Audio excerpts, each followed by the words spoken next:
Ramya gold ಕೇಸ್ಗೆ twist. ಮತ್ತೆರಡು ಇಲಾಖೆಗಳಿಂದ ತನಿಖೆ. ಬಸವರಾಜುಗೆ ಗೋಲ್ಡ್ ಸ್ಮಗ್ಲಿಂಗ್ ಬಗ್ಗೆ ಗೊತ್ತಿತ್ತ? ರಮ್ಯಾ ಲಿಂಕ್ನಲ್ಲಿದ್ದವರಿಗೆ ಡ್ರಿಲ್. ಕಸ್ಟಮ್ಸ್ ತನಿಖೆಯಲ್ಲಿ ಏನಿದೆ? ಚಿನ್ನದ ತೂಗುಗತ್ತಿ.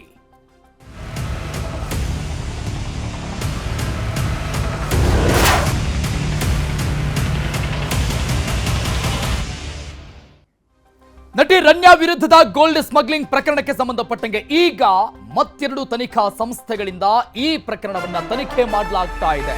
ಮತ್ತೆರಡು ತನಿಖಾ ಸಂಸ್ಥೆಗಳು ಎಂಟ್ರಿ ಆಗ್ತಾ ಇದೆ ತನಿಖೆಗೆ.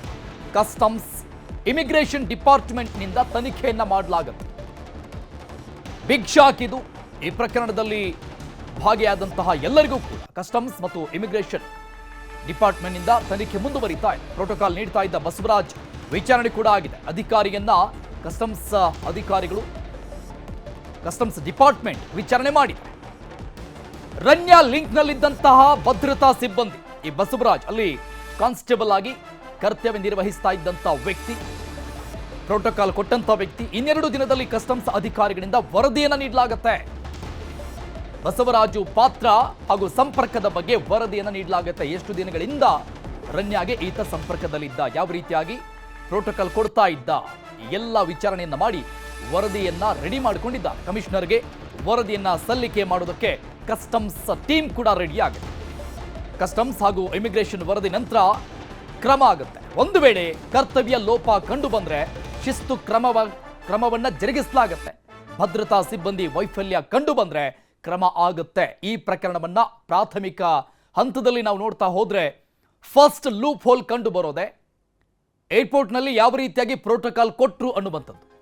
ಫಾರ್ ದ ಫಸ್ಟ್ ಟೈಮ್ ಏನಾದರೂ ಅಂದರೆ DRI ಅಧಿಕಾರಿಗಳು ಈಗಾಗಲೇ ಉಲ್ಲೇಖ ಮಾಡಿದಂತೆ ಅವರು ಶಂಕೆಯನ್ನು ವ್ಯಕ್ತಪಡಿಸಿರುವಂತಹ ರೀತಿಯನ್ನು ನೋಡ್ತಾ ಇದ್ರೆ ಫಸ್ಟ್ ಟೈಮ್ ಅಲ್ಲ ಇದು. ಈ ರೀತಿಯಾಗಿ ಗೋಲ್ಡ್ ತೆಗೆದುಕೊಂಡು ಬಂದಿರುವಂಥದ್ದು. ಅನೇಕ ಬಾರಿ ಗೋಲ್ಡನ್ನು ಸಾಗಣೆ ಮಾಡಲಾಗಿದೆ ಅಂತ ಏನು ಹೇಳಿದ್ದಾರೆ.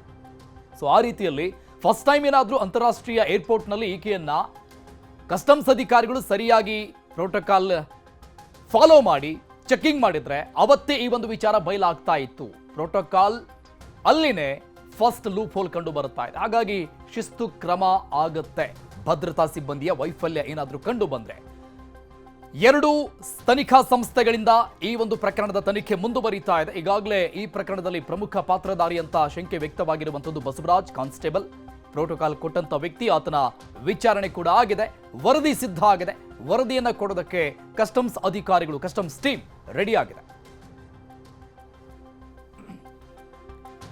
ಗೋಲ್ಡ್ ಸ್ಮಗ್ಲಿಂಗ್ ಕೇಸ್ನಲ್ಲಿ ಈಗಾಗಲೇ DRI ಒಂದು ಕಡೆ, ED ಒಂದು ಕಡೆ, CBI ಮತ್ತೊಂದು ಕಡೆ ನಿರಂತರವಾಗಿ ತನಿಖೆಯನ್ನ ನಡೆಸ್ತಾ ಇರುವಂತದ್ದು. ಇದಕ್ಕೆ ಆಡ್ ಆನ್ ಅನ್ನುವಂತ ರೀತಿಯಲ್ಲಿ ಮತ್ತೆ ಎರಡು ತನಿಖಾ ಸಂಸ್ಥೆಗಳು ಎಂಟ್ರಿ ಕೊಟ್ಟಿದೆ. ಬೆಂಗಳೂರು ಏರ್ಪೋರ್ಟ್ ಸ್ಮಗ್ಲಿಂಗ್ ಅಡ್ಡೆ ಆಗ್ತಾ ಇದೆಯಾ? ಇತ್ತೀಚಿನ ಎರಡು ಘಟನೆಗಳಿಂದ ಈ ಅನುಮಾನ ಮುನ್ನೆಲೆಗೆ ಬರ್ತಾ ಇದೆ. ಯಾವುದು ಆ ಎರಡು ಘಟನೆಗಳು? ಹಾಗಾದ್ರೆ ಬೆಂಗಳೂರು ಏರ್ಪೋರ್ಟ್ ಸ್ಮಗ್ಲಿಂಗ್ನ ಅಡ್ಡ, ಹಾಟ್ಸ್ಪಾಟ್ ಆಗ್ತಾ ಇದೆ. ಆ ಎರಡು ಘಟನೆಗಳಿಂದ ಈ ಒಂದು ಅನುಮಾನ ಮುನ್ನೆಲೆಗೆ ಬಂದಿದೆ. ಒಂದು ರಮ್ಯಾ ಕೇಸ್, ಮತ್ತೊಂದು ಡ್ರಗ್ಸ್ ಕೇಸ್.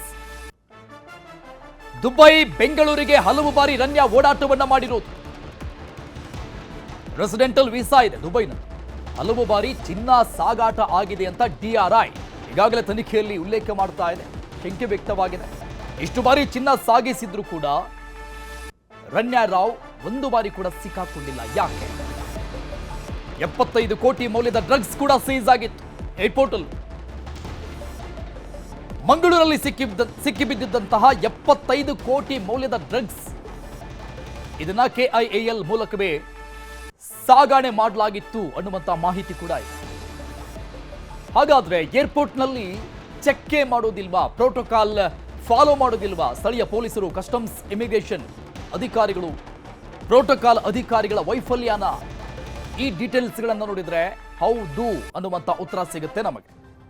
ಅಲ್ಲಿನೇ ಸರಿಯಾಗಿ ಚೆಕ್ ಮಾಡಿದ್ರೆ, ಅಂದ್ರೆ ಪ್ರತಿಯೊಬ್ಬ ಪ್ರಯಾಣಿಕನಿಗೂ ಕೂಡ ಯಾವ ರೀತಿಯಾಗಿ ಚೆಕಿಂಗ್ ಮಾಡಲಾಗುತ್ತೆ ಆ ರೀತಿಯಾಗಿ ಪ್ರತಿಯೊಬ್ಬರಿಗೂ ಚೆಕ್ ಮಾಡಿದ್ರೆ ಈ ರೀತಿಯಾಗಿ ಕಳ್ಳ ಸಾಗಣೆ ಹೇಗೆ ನಡೆಯೋಕೆ ಸಾಧ್ಯ?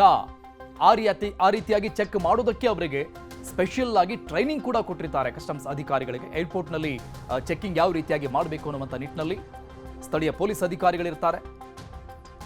ಆದರೂ ಕೂಡ ಈ ರೀತಿಯಾಗಿ ಏರ್ಪೋರ್ಟ್ನಲ್ಲಿ ಕಳ್ಳ ಸಾಗಣೆ, ಡ್ರಗ್ಸ್, ಗೋಲ್ಡ್ ಸ್ಮಗ್ಲಿಂಗ್ ಯಾವ ರೀತಿಯಾಗಿ ನಡೆಯುತ್ತೆ ಅನ್ನೋದೇ ದೊಡ್ಡ ಪ್ರಶ್ನೆ ಆಗ್ಬಿಟ್ಟಿದೆ.